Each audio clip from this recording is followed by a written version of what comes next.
안녕하세요. 예수비전성결교회 안희한 목사입니다. 공정이란 말은 참 좋은 말입니다. 공정한 사회, 공정한 나라 얼마나 좋아요? 근데 이 공정이란 말이 가능하려면요 동일한 잣대를 적용을 해야 됩니다. 다시 말해서 내 편은 유리하게, 내 편 아닌 사람은 불리하게, 나는 유리하게, 남에게는 불리하게, 이거는 불공정이죠. 형평성이 없는 거예요. 또 공정이라는 것은요 무언가를 상대방에게 요구할 때 또는 이제 국민들에게 요구할 때 그것을 자신이 먼저 실천하면서 요구를 해야 그게 공정한 거예요. 자기는 실천하지 않고 뱃속만 챙기면서 남들에게만 어떤 대가를 요구한다. 그러면 불공정한 거죠. 문제가 심각해요. 현 문재인 정부에 대한 반감은요 바로 이 불공정에서 가장 많이 나옵니다. 아무리 봐도 공정하지 못하거든요. 대표적인 건이 이번에 LH 사건입니다. 정보를 미리 알아요. 그리고 투기를 해요. 어마어마한 수익을 거둬요. 일반 서민들은 평생 모아도 모으지 못할 돈을 단번에 긁어 모으는 거예요. 이런 걸 보니 분노가 일어날 수밖에 없는 거죠. 뒤늦게서야 대체가 내놓는다고 허우적거리는 문재인 정부. 문제가 진짜 심각합니다. 자, 부동산 대책도 마찬가지예요. 여러분 부동산 대책을 20몇 번을 만들어냈죠. 세상에 그 짧은 기간 동안에 그렇게 많이 만들어내요. 그리고 그냥 놔두면 나았을 텐데 건드리면 건드릴수록 부동산 값은 폭등을 해버려요. 서민들이 집을 살 수 있는 사다리를 완전히 걷어차 버렸어요. 다주택자 잡는다고 난리를 치는데요. 왜 공정하지 않다고 하느냐? 실제로 청와대 고위직 인사들의 이 다주택자가 많거든요. 그죠? 청와대 고위직 인사만이 아니에요. 심지어 시, 구, 의원들 중에서도 마찬가지입니다. 이번에 조사가 됐잖아요. 1위가 누구냐? 오연숙 영등포구 의원. 민주당 사람이에요. 124채. 말이 됩니까? 진짜로 다주택자 두들겨 잡으려고 마음을 먹었다면 이런 것부터 건드렸어야죠. 2위가 박민수 강동구 의원 25채. 말 안 되죠? 3위가 강대호 서울시 의원 25채. 말이 안 되죠? 사실요. 자본주의 사회에서 세금 제대로 내고 역할 제대로 하면은요, 소유를 많이 가진다고 해서 그 범죄자 취급하면 안 되기는 해요.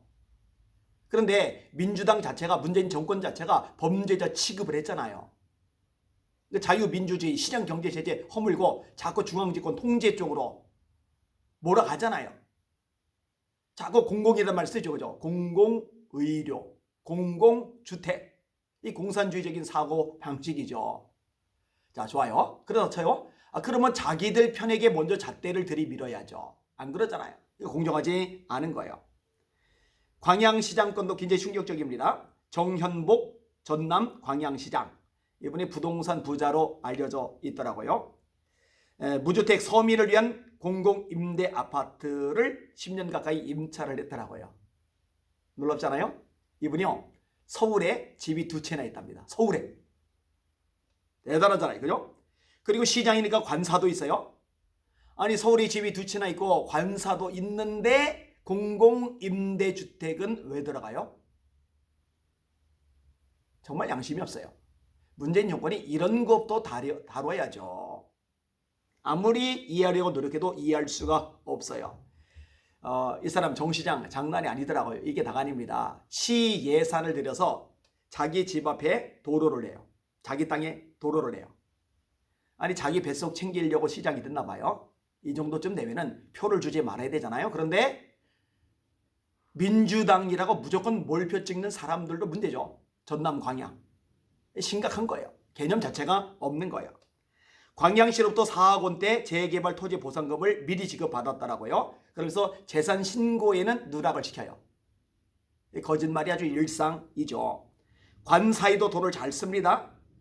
취임하고 나서 이것저것 수리한다고 4천만 원 세금을 썼더라고요. 그리고 각종 보수 또 쓰고 기구 교체 등으로 또 돈을 썼더라고요. 서울에 아파트 두 채만 있는 게 아니에요. 관사, 임대주택 들어간 말이 다가네요. 이 사람 재개발의 한창인 광양시 성왕 도이지구의 유명 브랜드 아파트 분양권을 사들였더라고요. 땅도 많아요. 땅도. 2021년 공직자 재산 공개 기준으로 정 시장 부부가 광양 일대 소유한 토지 규모가 14,938제곱미터입니다. 다시 말합니다. 문재인 정권은요, 더불어민주당은요, 공정하고는 아무 상관이 없는 그런 집단입니다.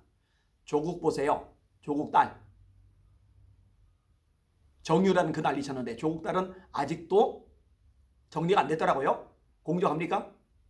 추미애가 자기 아들 대하는 방식, 국방부에서 추미애 아들 대하는 방식, 그게 공정합니까?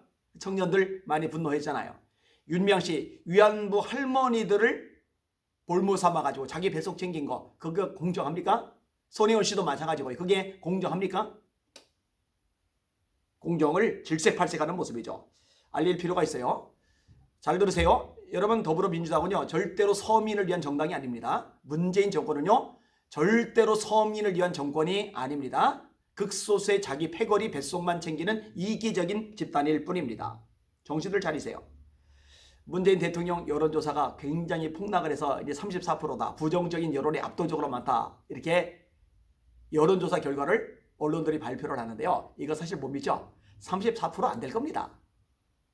주변 사람들 물어보세요. 누가 지지하나? 다 욕하는 사람들 뿐인데 누가 지지한다고 30%입니까? 그런데 확고부동한 지지층이 있기는 있어요. 특정 지역 사람들. 그리고 이념의 노예가 된 사람들.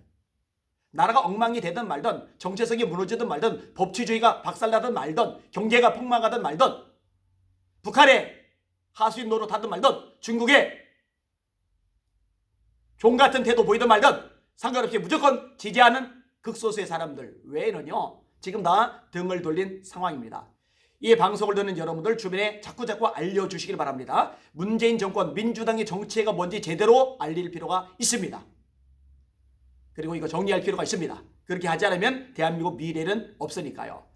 아니, 왜 목사가 돼가지고 설교는 안 하고 이런 얘기만 하느냐라고 말하는 사람이 가끔 있어요. 대부분은 지지를 해주는데 가끔 태클을 걸어요. 저 설교 더 많이 합니다. 말씀을 더 많이 전합니다. 그런데 요즘에 특별히 이 정치적인 얘기 많이 꺼내는 이유, 대한민국을 사랑하기 때문입니다. 이대로 되면 절대로 안 돼요. 바로 잡아나가야 됩니다.